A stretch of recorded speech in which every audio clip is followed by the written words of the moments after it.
military member used official acts for personal gain, that member would no longer be part of the military. And in fact, last year, a Navy commander was convicted for taking things of value in exchange for official acts. The U.S. attorney who prosecuted the case said that the commander, quote, put his own selfish interests ahead of the Navy and of our nation, unquote. We should not hold the commander-in-chief to a lower standard than regular military members.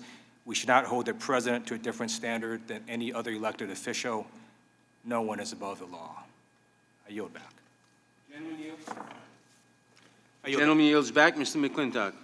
Thank you, Mr. Chairman. You know, in every election, one side wins and the other loses. Democracy only works because the losing side always respects the will of the voters. The moment that social compact breaks down, democracy collapses into chaos. Now, that's only happened twice in our nation's history. It happened in 1860, when the Democrats refused to accept the legitimate election of Abraham Lincoln, and it happened again in 2016, when the Democrats refused to accept the legitimate election of Donald Trump. The issues before us today do indeed strike at the heart of our democracy. The first calls for impeachment began just days after the 2016 election, and ever since, the Democrats have been searching for a pretext. When the Mueller investigation found no evidence to support the monstrous lie that the president acted in collusion with Russia, the Democrats realized they were running out of time, and suddenly the Ukrainian phone call replaced collusion, Stormy Daniels, tax returns, emoluments, and even tweets as the reason to nullify the election, just a year before the next one is to be held. Impeachment is one of the most serious powers with which Congress is entrusted. It requires an overwhelming case of high crime supported by clear evidence that a vast majority of the nation deems compelling. Our Constitution vests the executive authority, including the enforcement of our laws, with the President, and it gives him sole authority to conduct our foreign affairs. Clearly, this includes requesting a foreign government to cooperate in resolving potentially corrupt and illegal interactions between that government's officials and ours. Now, the sum total of the Democrats' case comes down to this. Not one of their hand-picked witnesses provided any first-hand knowledge of the president ordering a quid pro quo, and two witnesses, Sonderland by testimony and Senator Johnson by letter, provided first-hand testimony that the president specifically ordered no quid pro quo. No testimony was provided that the Ukrainian government believed that there was any quid pro quo, but there are ample public statements that its officials did not believe there was such a linkage. In fact, the testimony of their witnesses crumbled under questioning, and we were left with career bureaucrats who admitted that the only evidence they offered was presumption, speculation, and what they'd read in the New York Times. It's upon this flimsy evidence that the Democrats justify nullifying the 2016 presidential election.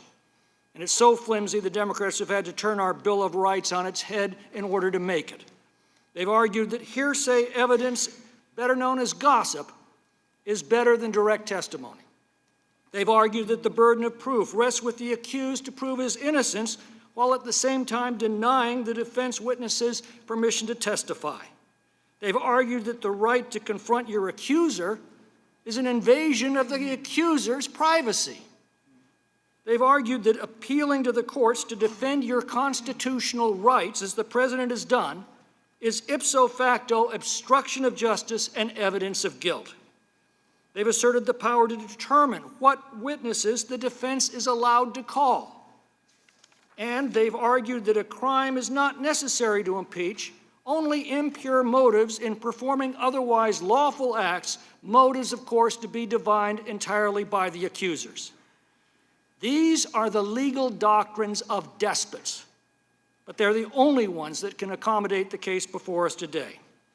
This is a stunning abuse of power and a shameless travesty of justice that will stain the reputations of those responsible for generations to come. And God help our country if they should ever be given the power to replace our Bill of Rights with the doctrines that they have imposed in this process. The Democrats are fond of saying no one's above the law, but they have one unspoken caveat: except for themselves. Now, the Speaker's already short-circuited what should be a solemn, painstaking, thorough, and above all, fair process by ordering her foot soldiers on this committee to draw up articles of impeachment without this committee hearing from a single fact witness. Despite the fact that Mr. Schiff doesn't dare to appear before this committee to defend his work, we're supposed to accept his report at face value and obediently follow the Speaker's orders. As the Red Queen declared, sentence first, verdict afterwards. We can only pray the Senate still adheres to the judicial principles of our founders. And if they do, perhaps then we can begin repairing the damage that this travesty has done to our democracy, our institutions, our principles of justice, our Constitution, and our country.